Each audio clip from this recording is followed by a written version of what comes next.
So I just passed my 3-year anniversary of living in my van, my minivan. 3 years in this. Yeah.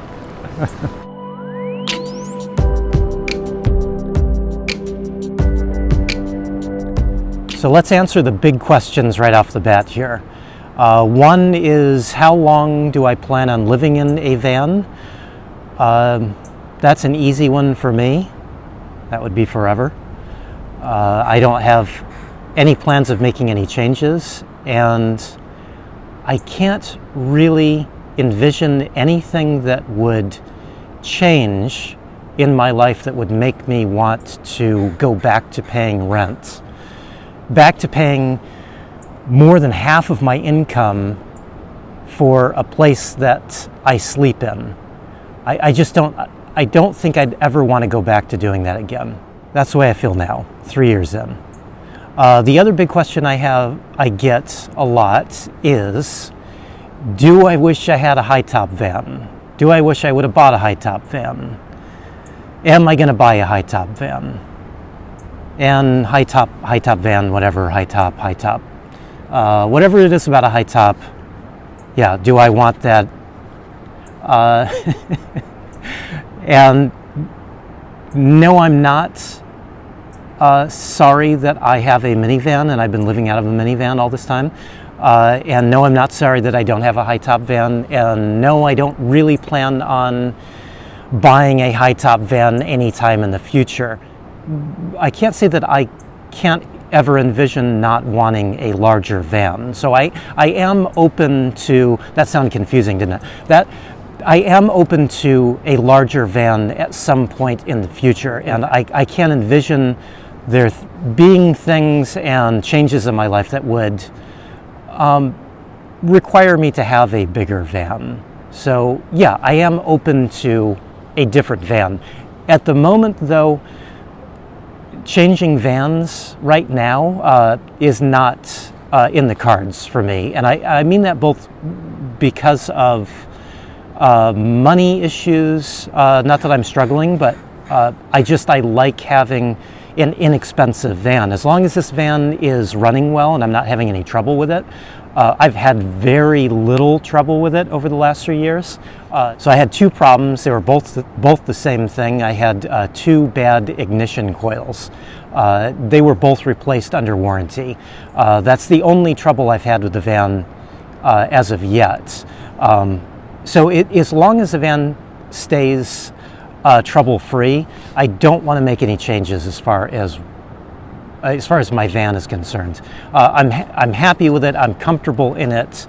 And being that I live in a city, having a bigger van would just cost me more money. It'd cost me more, all the things that you've got to buy owning a vehicle are going to be more with a bigger van. And so it just doesn't make sense to me having a bigger van. So maybe that answers that about the high top. Maybe. I'm sure I'm still going to get questions about it.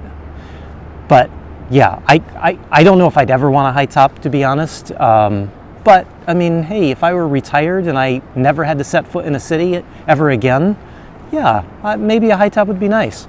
Don't know. But that hopefully is way down in the future, and I don't even have to think about it because I really like this van. I really like driving this van. I really like how comfortable this van is. I don't want another van right now. There. I think I'm done. So those aren't the only 2 questions that I get, obviously. I get a lot of questions about how I live in the van, how it's going for me. I have to say that it is going so well that is probably the biggest reason why I don't ever want to go back to paying rent again. I don't ever want to have a home again, buy a house.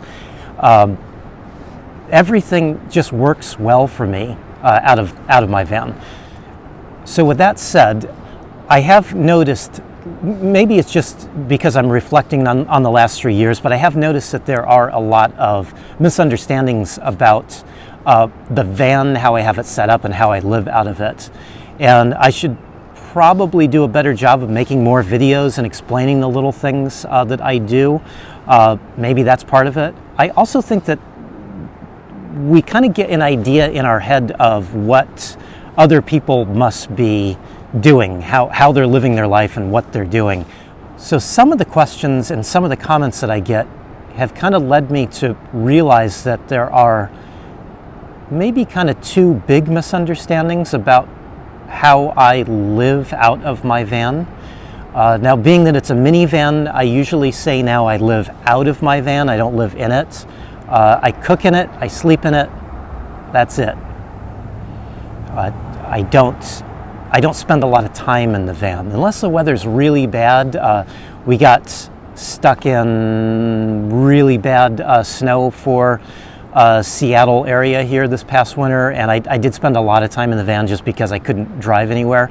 There's no snow plows in Seattle, really. I mean, I think there's a couple. I don't know if I've seen one, but I've heard that there's snow plows. But with all the snow that we got, basically meant that I couldn't drive anywhere, and so I spent a lot of time in the van. Spent more time in the van in that snowy little couple of weeks than I ever have before. And it's not what I really want to do. I don't want to spend that much time in the van. But I think it just goes to show that the van is capable of handling whatever I need it to do. And so even though I couldn't drive around, I still had a comfortable place to sleep. I had a warm place to stay. I had a way to cook meals and to make coffee. And so it did all that, and it did it very well. So I have had a reoccurring comment from quite a few people, and that is that I am living free. And this is something that kind of perplexes me because I work full-time. I've been working more than 45 hours a week the last several weeks.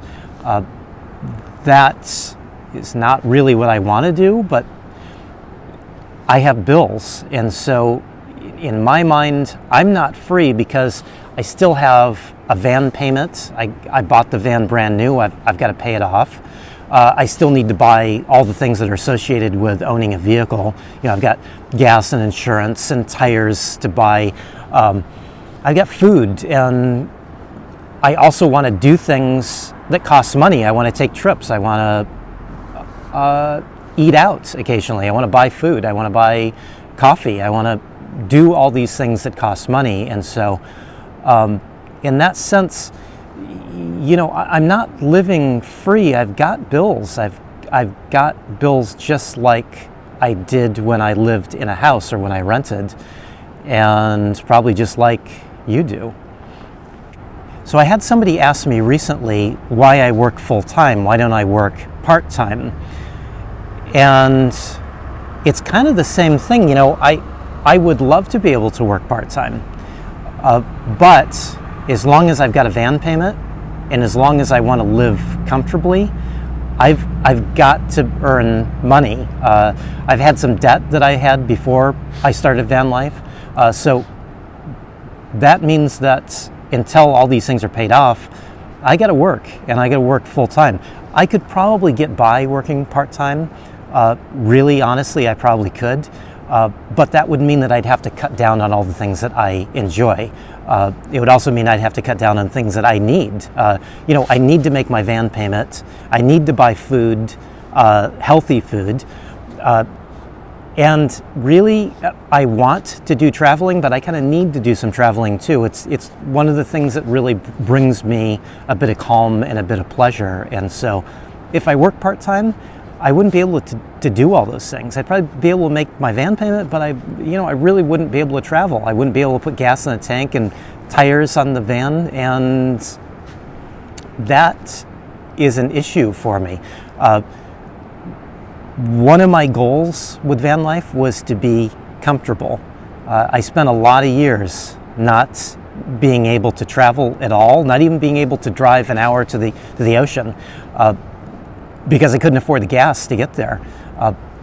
So this is one of the things that I really wanted to change. And since I'm not paying rent, that money that used to go to rent now goes to bringing me happiness, bringing me things that keep me healthy and keep me sane.